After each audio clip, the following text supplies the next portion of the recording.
का बेटा हूं मैं। मेरे पापा यहाँ के वाइस प्रेसिडेंट हैं, समझा तू? मेरे सामने खड़े रहने की औकात भी नहीं है तेरी। ओ मिस्टर बजाज के बेटे, नाम और पैसे के नशे में इंसान भी इंसान नहीं रहता है, तो तू मेरी औकात क्या बताएगा? मिडिल क्लास लोगों की यही प्रॉब्लम होती है, सपने तो बड़े बड़े देख लेते हैं लेकिन उन्हें पूरे करने के लिए औकात छोटी पड़ जाती है। मुझे बहुत अच्छे से पता है तुम्हारे कनेक्शंस क्या है। जानते हो ना कनेक्शन, किसका वेट कर रहे हो? निकलो यहाँ से। तुम खुद से निकलोगे या तुम्हें धक्के मार के यहाँ से बाहर निकालना पड़ेगा? Oh God, Ronit, this is so embarrassing. इसको निकालो यहाँ से प्लीज। तुम्हें लगता है कि मिस्टर बजाज का नालायक बेटा मुझे यहाँ से निकलवा सकता है? लातों के भूत बातों से नहीं मानते। सिक्योरिटी, इसको धक्के मार के यहाँ से निकालो। इस टेली सोप के हीरो को रियलिटी दिखाओ।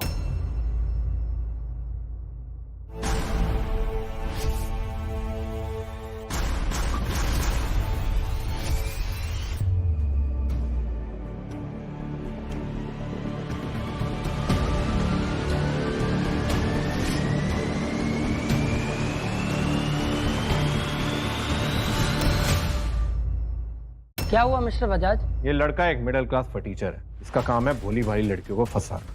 ये नंदिता का एक्स फियांसे है, जाहिल, अनपढ़, इसको ये भी नहीं पता कि ऐसी महफिलों में कैसे बिहेव करते हैं। ए लड़के, ये रहेजा ग्रुप की होटल लॉबी है, कोई गली मोहल्ले के चाय की दुकान नहीं।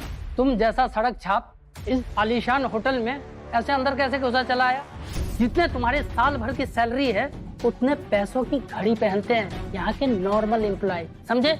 पैसे नहीं, औकात नहीं, अक्ल नहीं, और बनाने चले नंदिता को अपनी वाइफ। मेरी दीदी की जूती भी ना तुम्हारी शक्ल से महंगी है। फॉरेन में कोई छोटी मोटी लेबर क्लास नौकरी करने वाले इंसान हो तुम, और मेरी बहन के साथ रिश्ता बनाना चाहते हो। लवर बॉय नहीं, डिलीवरी बॉय हो तुम, समझे? ऐसे लग्जरी होटल में पैर रखने की औकात नहीं है तुम्हारी। तुम अंदर घुसे कैसे?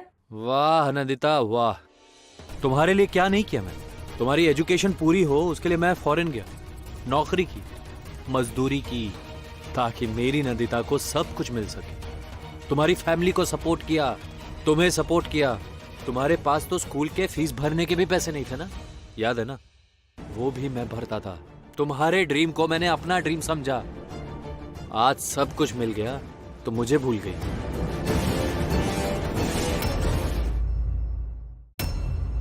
एक बात याद रखना, आज अगर तुम लोग यहां पर हो तो सिर्फ मेरी वजह से।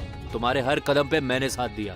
आज छोटे से रहेजा ग्रुप से फंडिंग क्या मिल गई तो मुझे ही भूल गई। इतने सालों से हम लॉन्ग डिस्टेंस रिलेशनशिप में रहे, इसीलिए ताकि तुम्हारी पढ़ाई पूरी हो सके और उसके बाद हम शादी करेंगे। लेकिन तुम्हें थोड़ी सी सक्सेस क्या मिली?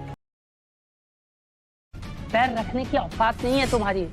तुम अंदर घुसे कैसे? वाह नंदिता वाह, तुम्हारे लिए क्या नहीं किया मैंने। तुम्हारी एजुकेशन पूरी हो उसके लिए मैं फॉरेन गया, नौकरी की, मजदूरी की, ताकि मेरी नंदिता को सब कुछ मिल सके। तुम्हारी फैमिली को सपोर्ट किया, तुम्हें सपोर्ट किया। तुम्हारे पास तो स्कूल के फीस भरने के भी पैसे नहीं थे ना, याद है ना? वो भी मैं भरता था। तुम्हारे ड्रीम को मैंने अपना ड्रीम समझा। आज सब कुछ मिल गया तो मुझे भूल गई।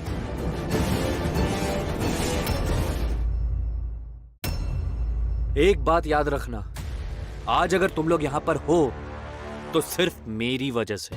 तुम्हारे हर कदम पे मैंने साथ दिया। आज छोटे से रहेजा ग्रुप से फंडिंग क्या मिल गई तो मुझे ही भूल गई। इतने सालों से हम लॉन्ग डिस्टेंस रिलेशनशिप में रहे, इसीलिए ताकि तुम्हारी पढ़ाई पूरी हो सके और उसके बाद हम शादी करेंगे। लेकिन तुम्हें थोड़ी सी सक्सेस क्या मिली? तुम तो अपना होशी खो बैठी। लेकिन आदित्य, हम कंपैटिबल नहीं हैं। तुम अलग हो और मैं अलग। प्लीज चुपचाप यहाँ से चले जाओ, मेरा मजाक मत बनाओ प्लीज। ये जो मेरी वेलकम सेरेमनी उसे रूइन मत करो। तुम्हें पता भी है 12 साल तक तुम्हारे लिए मैंने क्या नहीं किया। तुम्हारी हर मुसीबत, हर सपने में मैं तुम्हारे साथ खड़ा था। तुम्हारा स्टार्टअप मेरा भी सपना बन चुका था, लेकिन तुम्हें सब कुछ मिल गया तो तुम सब भूल गई ना। ये सब मेरा प्यार था नंदिता, पर तुम नहीं समझोगी। एहसान क्यों याद दिला रहे हो तुम अपने? पैसे चाहिए ना, दे दूंगी, डबल ट्रिपल जितने चाहिए। बस ये एहसान मत याद दिलाओ। एहसान? मैं तो सिर्फ एक इन्वेस्टर बन के रह गया, एक लोन प्रोवाइडर। प्यार तो शायद तुमने कभी किया भी नहीं। प्यार, वो भी तुमसे। मजबूरी में ना इंसान गधे को भी अपना बाप बना लेता है। ये कहावत सुनी है ना तुमने? सुनी तो है, पर समझ अब आई है। लेकिन एक सच्चे प्यार करने वाले को धोखा देकर बहुत पछताओगी तुम नंदिता। नंदिता ये खुद को समझता क्या है? इसको धक्के मार के यहाँ से निकालना पड़ेगा, ये ऐसे नहीं जाएगा। जिस बंदे के पास औकात, पैसे और तमीज कुछ भी ना हो ना, ऐसे इंसान को तो हाथ पकड़ के खींच के बाहर फेंक देना चाहिए।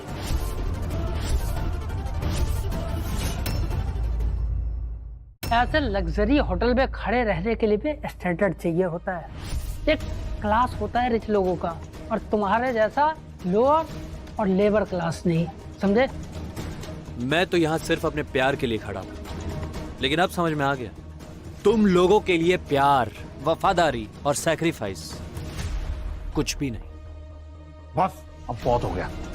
तुम्हें तुम्हारी औकात याद दिलानी पड़ेगी। मिस रहेजा यहाँ पे आ रही है, उनके आने के बाद जो तुम्हारा हश्र होगा उसके जिम्मेदार सिर्फ तुम होगे। सिक्योरिटी! तुम लोगों को लगता है कि मैं कुछ भी नहीं हूं ना, लेकिन जब तक मैं यहाँ खड़ा हूं तो ईशा रहेजा भी आज जो भी लड़के अपने पड़ेगा, ये ऐसे नहीं जाएगा। जिस बंदे के पास औकात, पैसे और तमीज कुछ भी ना हो ना, ऐसे इंसान को तो हाथ पकड़ के खींच के बाहर फेंक देना चाहिए।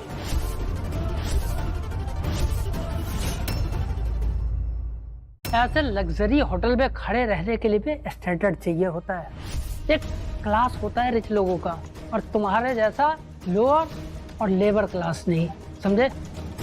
मैं तो यहाँ सिर्फ अपने प्यार के लिए खड़ा हूं, लेकिन अब समझ में आ गया तुम लोगों के लिए प्यार, वफादारी और सैक्रिफाइस कुछ भी नहीं। बस अब बहुत हो गया। तुम्हें तुम्हारी औकात याद दिलानी पड़ेगी। मिस रहेजा यहाँ पे आ रही है, उनके आने के बाद जो तुम्हारा हश्र होगा उसके जिम्मेदार सिर्फ तुम होगे। सिक्योरिटी!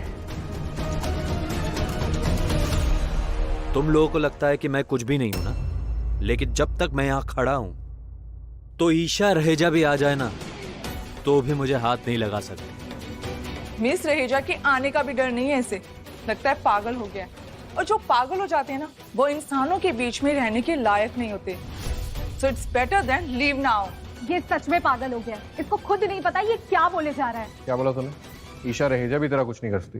तेरे जैसे को तो चींटी की तरह मसल के फेंक देती है वो, समझा तू? वाह आदित्य वाह, तुमने तो आज हद ही कर दी। तुम मिस रहेजा जो सीईओ ऑफ रहेजा ग्रुप है उनकी इंसल्ट की। मैं तो तुम्हारे लिए वेटर और सिक्योरिटी गार्ड की जॉब सोच रही, अब तो वो चांस भी गया। रत्ती भर जो तुम्हारी इज्जत बची थी ना, वो तुमने अपने मिडिल क्लास घमंड में खुद ही मिट्टी में मिला दी।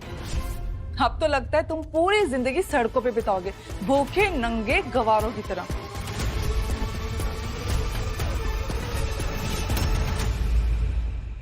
तुम्हारे लिए इज्जत सिर्फ पैसा है, मेरे लिए नहीं। ओए, तेरे जैसे भिखारी को 7 स्टार होटल में घुसने किसने दिया? जरूर किसी गार्ड को पैसे वैसे खिला के अंदर आया होगा।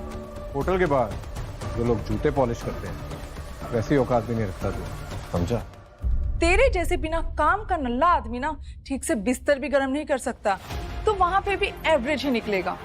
तुम कितने कम हो आदित्य, इतनी इंसल्ट भी काफी नहीं है क्या तुम्हारे लिए?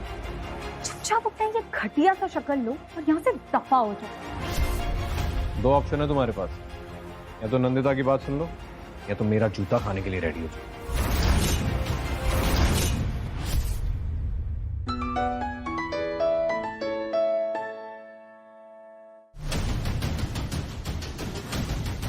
मिस ईशा रहेजा आ रही है आज।